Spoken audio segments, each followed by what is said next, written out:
Pasti Sobat YouTube sudah sering mendengar istilah PBB. PBB atau pajak bumi dan bangunan. Dasar pengenaan PBB adalah NJOP atau nilai jual objek pajak.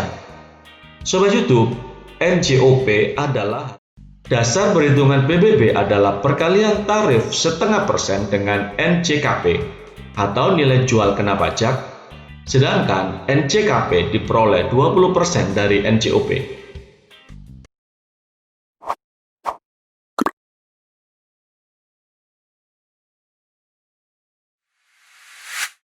Halo Sobat YouTube, Assalamualaikum. Bagi Sobat YouTube yang memiliki tempat tinggal sendiri, pasti Sobat YouTube sudah sering mendengar istilah PBB. PBB atau pajak bumi dan bangunan. Namun, apakah Sobat YouTube tahu apa sebenarnya pajak bumi dan bangunan itu? Karena sangat disesalkan apabila Sobat YouTube tidak mengerti apa yang sudah Sobat YouTube bayarkan. Kalau begitu, mari kita mengenal lebih dekat apa itu PBB. Bagi warga desa yang baru tahu channel ini, saya sampaikan selamat menyaksikan dan jangan lupa untuk klik subscribe dengan cara menekan tombol merah. Kemudian biar mendapatkan informasi video-video terbaru dari channel ini, silakan klik loncengnya juga, kemudian klik semua. Atas subscribe yang diberikan, kami sampaikan terima kasih. Sobat YouTube, PBB atau pajak bumi dan bangunan adalah pajak yang ditanggung oleh orang pribadi atau badan yang mendapatkan keuntungan dan atau kedudukan sosial ekonomi yang lebih baik karena hak atas tanah dan bangunannya. Lalu, siapa saja yang wajib membayar PBB? Tentu saja seperti pengertian PBB itu sendiri, maka yang wajib membayar pajak adalah orang pribadi atau badan yang memperoleh manfaat dari hak atas tanah dan bangunannya. Orang ataupun badan yang termasuk wajib pajak harus melunasi pembayaran pajaknya paling lambat 6 bulan sejak tanggal diterimanya SPPT. Sobat YouTube, apa itu SPPT? SPPT adalah surat pemberitahuan pajak terutang yang berisi tentang pemberitahuan besaran pajak terutang yang harus dibayarkan dalam 1 tahun bagi orang atau badan yang termasuk dalam wajib pajak. Sobat YouTube, setelah kita mengetahui apa itu PBB, kita juga perlu mengetahui dasar pengenaan PBB yang harus dibayarkan.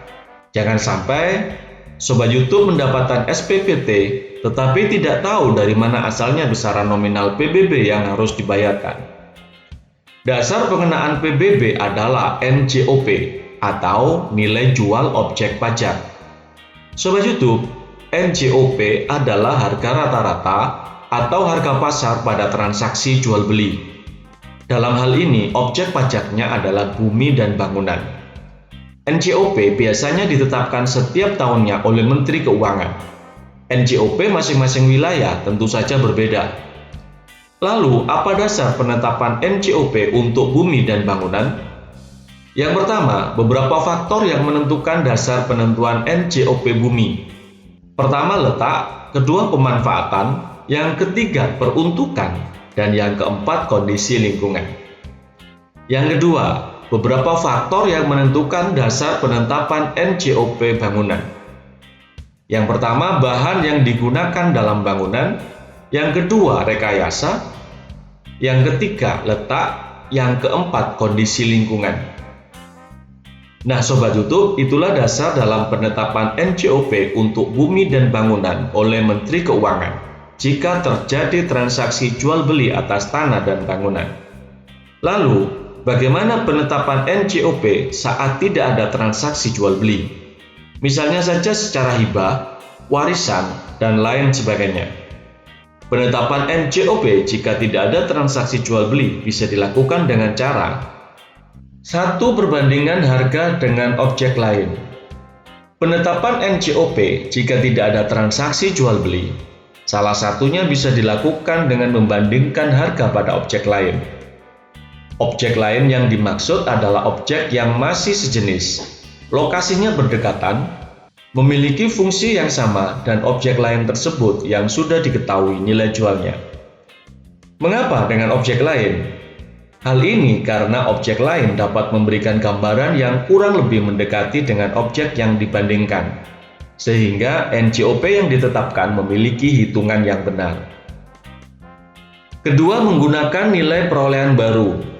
Berbeda dengan penetapan NCOP yang dilakukan dengan cara membandingkan harga dengan objek lain, penetapan NCOP dengan nilai perolehan baru maksudnya adalah dengan menghitung biaya yang dikeluarkan untuk memperoleh objek pajak. Penilaian tersebut akan dikurangi dengan penyusutan yang terjadi pada kondisi fisik objek pajak. Yang ketiga, dengan menggunakan nilai jual pengganti. NCOP juga bisa ditetapkan dengan nilai jual pengganti. Nilai jual pengganti di sini adalah menetapkan NCOP berdasarkan hasil produk objek pajak. Jadi, bukan dengan membandingkan objek lain atau dengan menghitung biaya yang dikeluarkan, namun didasarkan pada keluaran yang dihasilkan oleh pajak. Bagaimana cara menghitung PBB? Sobat YouTube, setelah mengetahui pengertian PBB dan dasar pengenaannya, Sobat YouTube perlu tahu juga cara menghitung PBB. Cara menghitung PBB ini penting untuk dipahami supaya Sobat YouTube mengerti dari mana saja nilai-nilai yang dikenakan dalam PBB tersebut. Pertama, kita harus mengetahui lebih dulu apa saja komponen-komponen nilai yang menjadi dasar perhitungan pajak. Dasar perhitungan PBB adalah perkalian tarif 0,5% dengan NCKP atau nilai jual kena pajak, sedangkan NCKP diperoleh 20% dari NCOP. Sobat YouTube pasti masih bingung. Sebagai contohnya, diketahui bahwa NCOP suatu objek adalah 2 juta rupiah. Maka, berapakah PBB-nya? Langkah awal, kita harus mengetahui terlebih dahulu NCKP-nya. NCKP sama dengan 20% kali 2 juta rupiah sama dengan 400 ribu rupiah. Kemudian baru menghitung PBB-nya. PBB sama dengan 0,5% kali 400 ribu rupiah sama dengan 2.000 rupiah. Itulah contoh sederhananya. Demikian Sobat YouTube cara menghitung PBB. Bagaimana? Mudah bukan? Sobat YouTube bisa mencoba mempraktekannya di rumah. Sampai ketemu di video selanjutnya. Salam Desa Maju.